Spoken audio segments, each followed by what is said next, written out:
બજારમાં 1000 રૂપિયા કિલો મળતી મોંઘી રેસીપી તમે 1 ચમચી ઘીની અંદર કાચું નાળિયેર એડ કરીને બનાવશો ને તો તમે બજારમાંથી ક્યારેય પણ નહીં લાવો એટલી ટેસ્ટી અને મજેદાર આ રેસીપી બનીને તૈયાર થાય છે મિત્રો। બીજી મજેદાર વાત એ છે કે કમ ખર્ચામાં આ રેસીપી બનીને તૈયાર થઈ જાય છે મિત્રો। તો ચોક્કસથી તમને આ વિડીયો ઉપયોગી થશે મિત્રો। તમને ગમે તો લાઇક કરજો, શેર કરજો અને સબસ્ક્રાઈબ કરવાનું બિલકુલ નહીં ભૂલતા। તો ચાલો શરૂ કરીએ આજની આ રેસીપી। તો શિયાળા સ્પેશિયલ આ કાચા ટોપરાની રેસીપી બનાવવા માટે અહીંયા મેં એક નાળિયેર લીધેલું છે અને આ નાળિયેરમાંથી આપણે આખું ટોપરું કેવી રીતે બહાર કાઢવું ને મિત્રો એની પણ આજે હું તમારી સાથે મેથડ શેર કરવાની છું। તો આગળ વિડીયોમાં તમે કન્ટિન્યુ બન્યા રહેજો। તો સૌથી પહેલાં આપણે અહીંયા ગેસ ઓન કરી લેશું અને ગેસની ફ્લેમ આપણે સ્લો કરી દઈશું અને ત્યાર પછી આપણે આ નાળિયેરને પણ આપણે ગેસ પર રાખી દઈશું અને ગેસની ફ્લેમ હાઈ કરી દઈશું। અને તમે જો આ તમારે જ્યારે પણ શ્રીફળમાંથી આખું ટોપરું બહાર કાઢવું હોય ને મિત્રો તો તમે આ મેથડથી કરશો ને તો તમારું ટોપરું આ શ્રીફળમાંથી આખું બહાર નીકળી જશો। અને આગળ આની પહેલાં પણ એક વિડીયો શેર કરેલો છે, એમાં પણ મેં 3 ટ્રીક શેર કરેલી છે નાળિયેરમાંથી આખું ટોપરું કેવી રીતે બહાર કાઢવું મિત્રો। અને હવે આને આપણે ફેરવી લેવાનું છે અને નીચેની બાજુ શેકાઈ જાય ત્યાર પછી એને આપણે પાછું પલટાવી લેવાનું છે। તો હવે આપણે ગેસની ફ્લેમ સ્લો કરી દઈશું અને તમે જોઈ શકો છો કે આપણે એને ગેસ પર શેકેલું છે ને તો અહીંયા તિરાડ પડી ગઈ છે। તો આ રીતે તમે કરશો ને એટલે શ્રીફળમાંથી આખું ટોપરું બહાર નીકળી જશે અને એ હું તમને આગળ વિડીયોમાં બતાવી દઈશ મિત્રો। તો બસ કંઈક આ રીતનું થાય ને એટલે આપણે ગેસની ફ્લેમ બંધ કરી દઈશું અને શ્રીફળ ઠંડુ થઈને પછી આપણે એમાંથી ટોપરું કાઢી લેવાનું છે। તો તમે જોઈ શકો છો કે અહીંયા મેં શ્રીફળને ગેસ પર શેકેલું હતું ને એટલે ઇઝીલી ટોપરું કાચલીમાંથી રિમૂવ થઈ ગયું છે અને એની છાલ પણ તમે જોશો કે નીકળી ગઈ છે। હવે જનરલી કેવું થાય છે કે જ્યારે પણ આ રીતની આપણે કાચા ટોપરાની રેસીપી કંઈ પણ બનાવવાની હોય ને ત્યારે છાલ એની ઇઝીલી નથી નીકળતી અને આપણે પેલર્સથી કાઢીએ ને તો ટોપરું પણ એની સાથે થોડું જતું રહેતું હોય છે, પણ તમે આ રીતે કરશો ને તો એની છાલ પણ નીકળી જશે, તમે જોઈ શકો છો। અને હવે આપણે એને ચાકુની મદદથી આ રીતે નાના નાના ટુકડા કરી લેવાના છે। તો અહીંયા ટોપરાના આ રીતના મેં નાના નાના ટુકડા કરી લીધેલા છે અને અમે આને ગુજરાતીમાં શ્રીફળની શેષ પણ કહીએ છીએ। તો મિત્રો તમે આને શું કહો છો ને એ મને કમેન્ટ બોક્સમાં તમારો ફીડબેક જરૂરથી આપજો। તો હવે આપણે આને સાઈડમાં કરી લઈશું અને આપણે જઈએ હવે ગેસ તરફ। તો અહીંયા મેં ગેસ ઓન કરી ગેસ પર કઢાઈ ગરમ થવા માટે રાખી દીધી છે અને હવે આપણે એની અંદર ફક્ત 1 ટીસ્પૂન જેટલું ઘી નાખી દેવાનું છે અને ઘી આપણું નોર્મલ એવું ગરમ થઈ જાય ને ત્યાર પછી આપણે એની અંદર આ કટકા કરેલું જે ટોપરું છે એ પણ આપણે નાખી દેવાનું છે।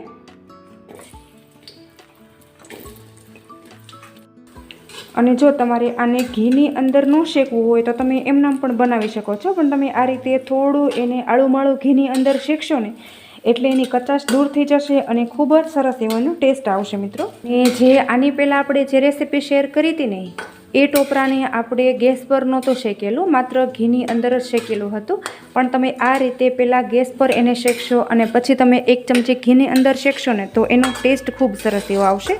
અને શિયાળામાં તમે એક વખત આ વાનગી બનાવી લેશો ને તો તમે દર શિયાળે આ વાનગી બનાવવાનું પસંદ કરશો, એટલી ટેસ્ટી અને મજેદાર આ વાનગી બનીને તૈયાર થાય છે મિત્રો। તો આપણે આગળ એક વિડીયો શેર કર્યો હતો કે શ્રીફળમાંથી આખું ટોપરું કેવી રીતે બહાર કાઢવું। તો આપણે ઘણું બધું ટોપરું ભેગું થઈ ગયું હતું ને તો એક કમેન્ટ આવી હતી કે તમે આ ટોપરાની રેસીપી શેર કરો, તો એ કમેન્ટને ધ્યાનમાં લઈને આજે આપણે ટોપરાની રેસીપી પણ શેર કરી રહ્યા છીએ મિત્રો। તો બસ આ રીતનું થાય ને એટલે આપણે આ ટોપરાને બહાર કાઢી લેવાનું છે। જો આ રીતનું અત્યારે મેં ટોપરાને શેકી લીધેલું છે। તો મિત્રો આપણે જે કઢાઈની અંદર ટોપરું શેકેલું હતું ને એની અંદર જ આપણે દૂધ એડ કરી દેવાનું છે। તો અત્યારે અહીંયા મેં 500 ગ્રામ જેટલું દૂધ લીધેલું છે અને હવે આપણે આ દૂધને કઢાઈની અંદર નાખી દઈશું। તો ગેસની ફ્લેમ આપણે હાઈ કરી દઈશું અને આ રીતે આપણે દૂધને સતત હલાવતા રહેવાનું છે। અને દૂધ અત્યારે આપણે અહીંયા 500 ગ્રામ જેટલું એડ કરેલું છે અને દૂધ એની અડધી ક્વોન્ટિટીનું ના થઈ જાય ને ત્યાં સુધી આપણે એને ગરમ કરી લેવાનું છે। તો તમે આ રીતે ગરમ કરશો ને એટલે દૂધ એકદમ માવેદાર અને એકદમ ક્રીમી બની જશે। તો દૂધને આ રીતે આપણે વચ્ચે વચ્ચે હલાવતા જઈશું અને આપણે એને ગરમ કરી લેશું, કારણ કે દૂધને હજી ગરમ થતાં થોડી વાર લાગશે, ત્યાં સુધી આપણે આગળની તૈયારી કરી લેશું। અને ત્યાર પછી અહીંયા મેં એક મિક્સર જાર લીધેલું છે અને આપણે જે આ ટોપરું છે એને આપણે મિક્સરની અંદર નાખી દઈશું અને આપણે એની પેસ્ટ બનાવી લેશું। ઢાંકણ ઢાંકી અને ટોપરાનું આપણે છીણ કરી લેશું। તો તમે જોઈ શકો છો કે અહીંયા મેં જે ટોપરું હતું એનું આ રીતનું છીણ બનાવીને તૈયાર કરી લીધું છે. જો તમે જોઈ શકો છો તો તમને કદાચ એવું થતું હશે કે આ રીતની લીલા ટોપરાની આટલી બધી ઝંઝટ શું કામ કરવી, આ તો આપણે સૂકા ટોપરામાંથી પણ બનાવી શકાય છે મિત્રો. સાચી વાત છે, પણ તમે એક વખત આ રીતે લીલા ટોપરામાંથી આ રેસીપી બનાવશો ને તો ખૂબ જ મજેદાર થશે અને ખૂબ જ ટેસ્ટી બને છે. જેવું તમે બજારમાંથી મોંઘી દાળ વાનગી લાવો છો ને એના કરતાં પણ એકદમ ટેસ્ટી બનીને તૈયાર થાય છે મિત્રો. તો તમે એક વખત આ રીતે લીલા ટોપરાની રેસીપી જરૂરથી ટ્રાય કરજો. તો અહીંયા મેં થોડા ડ્રાયફ્રૂટ્સ પણ કટ કરી લીધેલા છે અને હવે આ બંને વસ્તુને આપણે સાઈડમાં કરી લઈશું અને ત્યાં સુધી આપણે આગળની તૈયારી કરી લઈએ. અને ત્યાર પછી અહીંયા મેં ગેસ પર એક કઢાઈ રાખેલી છે અને એક મેં મેઝરિંગ કપ લીધેલો છે અને આ મેઝરિંગ કપ ભરીને આપણે ખાંડ લઈ લઈશું.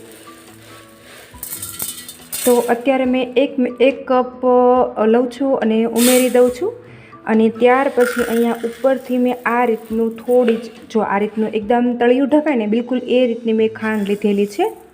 તો અહીંયા ખાંડ તમે જે પ્રમાણે ગળ્યું ખાતા હોય અથવા તમે જે પ્રમાણે રેસીપી બનાવતા હોય ને મિત્રો એ રીતે તમારે એડ કરવાની છે. અને આ ખાંડની આપણે બિલકુલ ચાસણી નથી લેવાની, એટલે આપણે એની અંદર માત્ર 2 ટીસ્પૂન જેટલું પાણી એડ કરીશું અને ખાંડને આપણે કેરેમલાઇઝ કરવાની છે.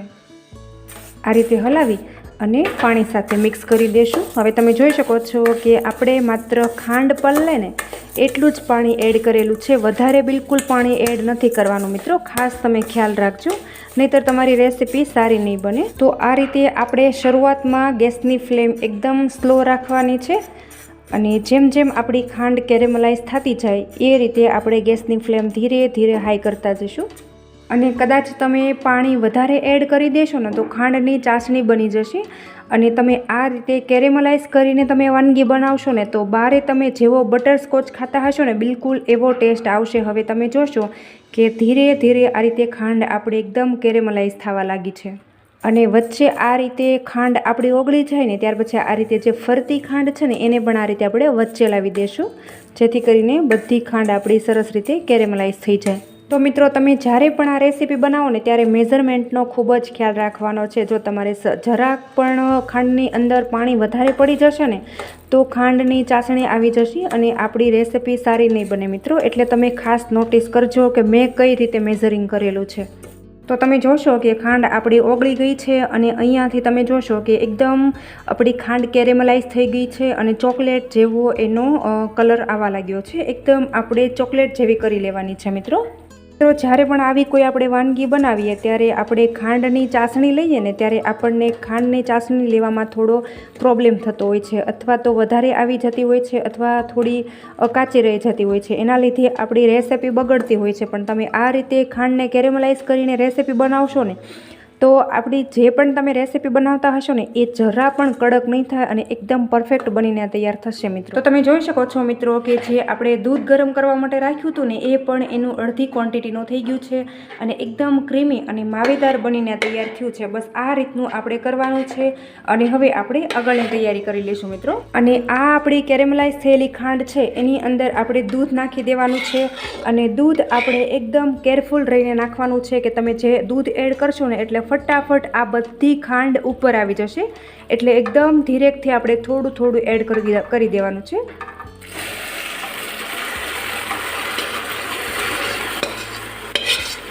અને ફટાફટ હલાવી લેવાનું છે. જો તમે ફટાફટ નહીં હલાવો ને તો કદાચ બધું એક સાથે ભેગું થઈ જશે.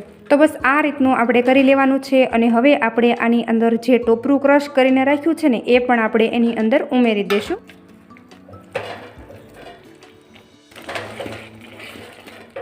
અને અત્યારે આપણે આ કટ કરેલા અડધા ડ્રાયફ્રૂટ્સ એડ કરી દઈશું.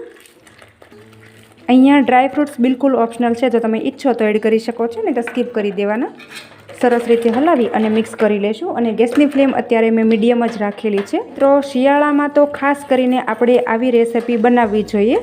આ આપણા શરીર માટે પણ ખૂબ જ ફાયદાકારક છે અને હેલ્થ માટે પણ ખૂબ જ ફાયદાકારક છે. અને ગેસની ફ્લેમ આપણે હાઈ કરી દઈશું અને ફટાફટ આપણે એને શેકી લેવાનું છે, એટલે જે દૂધ હોય એ બધું બળી જાય. આ રીતે આપણે થોડું એને થીક કરી લેવાનું છે એટલે એના પીસીસ છે એ એકદમ સરખા પડે. અને જો કદાચ તમને વધારે પતલું લાગતું હોય તો ઉપરથી તમે એમાં ટોપરાનું છીણ પણ એડ કરી શકો છો અથવા મિલ્ક પાવડર પણ એડ કરી શકો છો. પણ હું અહીંયા એને થોડી વાર આ રીતે હલાવીશ ને એટલે એ ઓટોમેટિક થીક થઈ જશે. તો મિત્રો બસ આ રીતનું થાય ને એટલે આપણે ગેસની ફ્લેમ બંધ કરી દઈશું. અને જો તમારે આને થાળીમાં પાથરી અને પીસીસ કરવા હોય ને તો તમે એ રીતે પીસીસ પણ કરી શકો છો, અથવા તમારે પેંડા જેવો શેપ આપવો હોય તો તમે એ રીતે પણ કરી શકો છો. અને લાડુ બનાવવા હોય તો તમે લાડુ પણ બનાવી શકો છો. તમને મનપસંદ જેવું ગમતું હોય એ રીતે તમે કરી શકો છો. અને હવે આ મિશ્રણની અંદર આપણે થોડું એવું અડધી ચમચી જેટલું ઘી નાખી દેવાનું છે અને આ રીતે હલાવી અને મિક્સ કરી લેશું. તો આ રીતે આપણે થાળીમાં પાથરીએ કે લાડુ બનાવીએ તો હાથની ઉપર ચોંટે નહીં ને એટલા માટે અહીંયા મેં અડધી ટીસ્પૂન જેટલું ઘી એડ કરેલું છે. આ રીતે આપણે ઘી લગાવી દઈશું અને એમાંથી આપણે આ રીતે થોડું આ રીતે લઈ લેશું મિશ્રણ. અને આ રીતે આપણે જો તમે જોઈ શકો છો કે આ રીતે મેં અત્યારે આ રીતે લાડુ બનાવેલા છે. અને લાડુ બનાવી અને આપણે આ રીતે થોડું એવું એને બેસાડી દઈશું. જો એટલે એકદમ પેંડા જેવો એનો શેપ આવી ગયો છે. જો તમે જોઈ શકો છો કે કેટલું સરસ લાગે છે, જોશો તમે. અને આ રીતે આપણે પ્લેટ લઈ લેશું અને આ બધા નાળિયેરના પેંડા છે એને આપણે આ રીતે ડીશની અંદર ગોઠવી દઈશું અને આ રીતે આપણે બધા પેંડાને બનાવી લેવાના છે. તમે જોઈ શકો છો કે અહીંયા મેં આ લીલા નાળિયેરના હલવાને આ રીતનો પેંડા જેવો શેપ આપી દીધો છે. અને તમે જોશો કે એકદમ જેવા આપણે થાબડીના પેંડા ખાઈએ ને મિત્રો, બિલકુલ એ રીતના આનો દેખાવ આવી રહ્યો છે અને એનો ટેસ્ટ પણ એવો છે. તમે માનશો નહીં મિત્રો, મેં પહેલાં પણ વિડીયો એક શેર કરેલો છે, પણ અત્યારે શિયાળાની સિઝન આવીને તો મને ફરી વખત આ રીતના નાળિયેરનો હલવો બનાવવાનું મન થઈ ગયું. એટલો ટેસ્ટી આ નાળિયેરનો હલવો બનીને તૈયાર થાય છે મિત્રો. તો અત્યારે મેં અહીંયા આટલા પેંડા વાળેલા છે અને એક પ્લેટની અંદર આ રીતના મેં પીસીસ કરવા માટે રાખી દીધેલું છે. મેં તમને કીધું હતું કે તમને જેવો મનગમતો શેપ આપી શકો છો. તો મિત્રો તમને મારી આજની આ નવી રીતે નાળિયેરની વાનગી કેવી લાગી ને એ મને કમેન્ટ બોક્સમાં તમારો ફીડબેક જરૂરથી આપજો.